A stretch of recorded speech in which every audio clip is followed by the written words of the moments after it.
Welcome to Tuesday. It is the last day of February 2023. I think a lot of people are happy to see February go bye-bye. Your podcast brought to you today by Cowboy State Daily. Check them out on their Facebook page or cowboystatedaily.com. Also being brought to you by WYDOT. Well, there's more of the same coming. Today is going to be kind of deja vu. Yesterday's weather will kind of repeat today, with generally sunny, partly cloudy conditions on the plains, mountain snow showers, and there will be wind picking up again along sections of I-25, I-70, I-40, I-80, as we see this California storminess kind of come off in pieces. And that'll bring more mountain snow. Basically, mountain snow showers today, windy on the plains and still mild. It will be colder most areas Wednesday, Thursday with mountain snow. Scattered snow showers on the plains. Nothing east of the divide that really looks like a lot, but there will be some areas that pick up a little bit of snow. The pattern remains this weekend into next week very active. So there's more west coast storminess.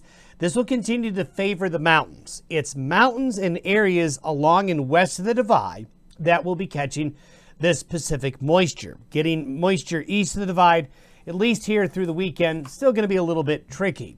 But we'll continue to see more snow on the ski slopes and building in those snowpack areas. And really, in the long term, the models are in chaos, which is not unusual as we get into March, as we start to want to change seasons. But we'll show you why you don't trust your 10-day forecast on your smartphone here in a moment.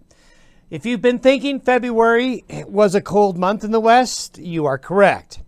This is the temperature anomaly from the 1st of February up through today, up through late last night. And anywhere you see blue, temperatures have averaged below the 30-year normal. White means average. The orange and yellow means at or above average. So a chilly February across the West. If you were to go all the way back to the middle parts of October, it looks like this. So for the winter season, this is the temperature anomaly looking at the winter as a whole. So if you've been wondering why you've been running your furnace more often this winter, well, now you know why.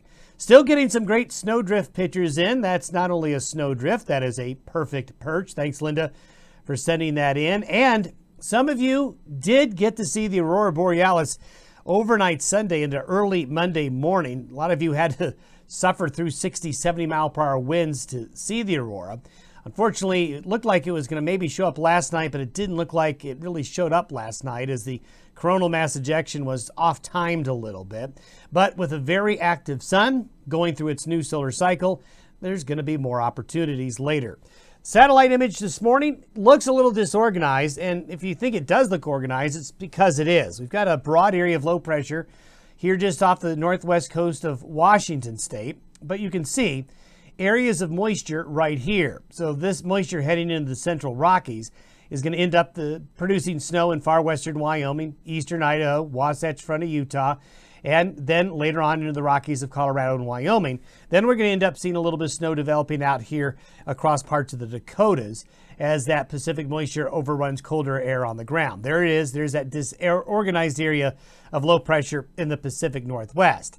By Thursday morning, notice it kind of dive bombs, but it also splits.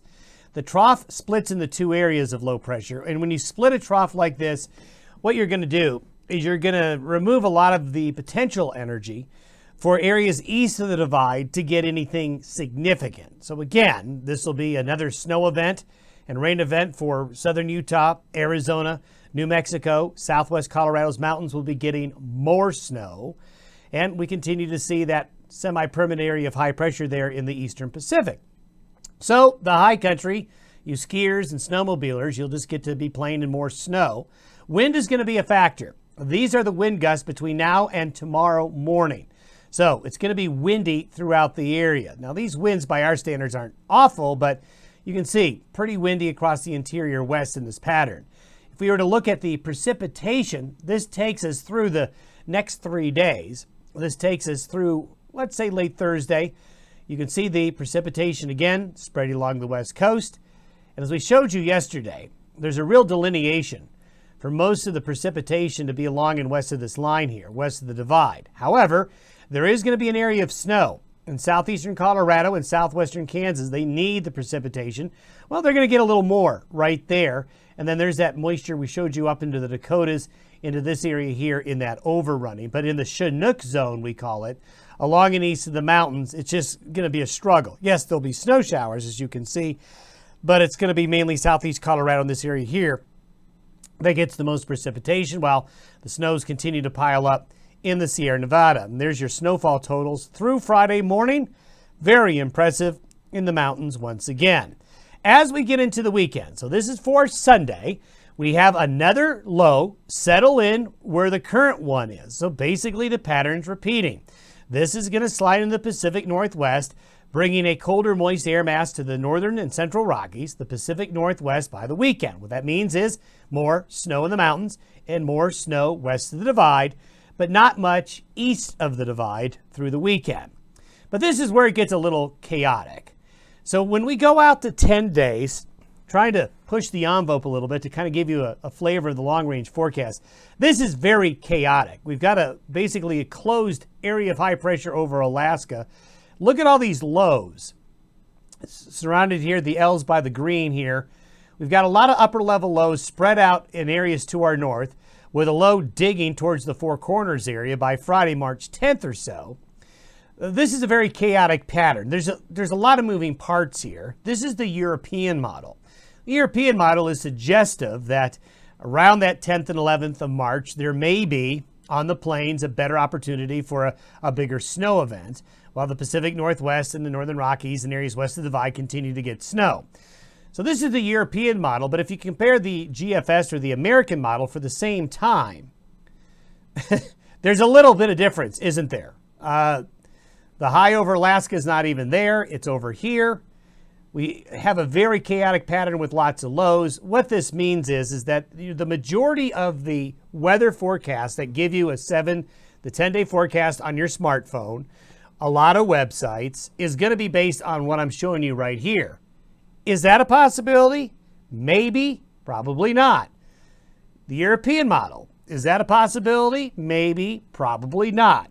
The truth is going to be somewhere probably different, as both models are having problems. The moral of the story here in the weather forecasting business, and you as a consumer of weather forecast, is do not pay attention at all to really anything past this weekend for planning purposes. We're just not in that realm here of any reliability past 5 days, so stay tuned. We'll see you Wednesday. Have a good Tuesday.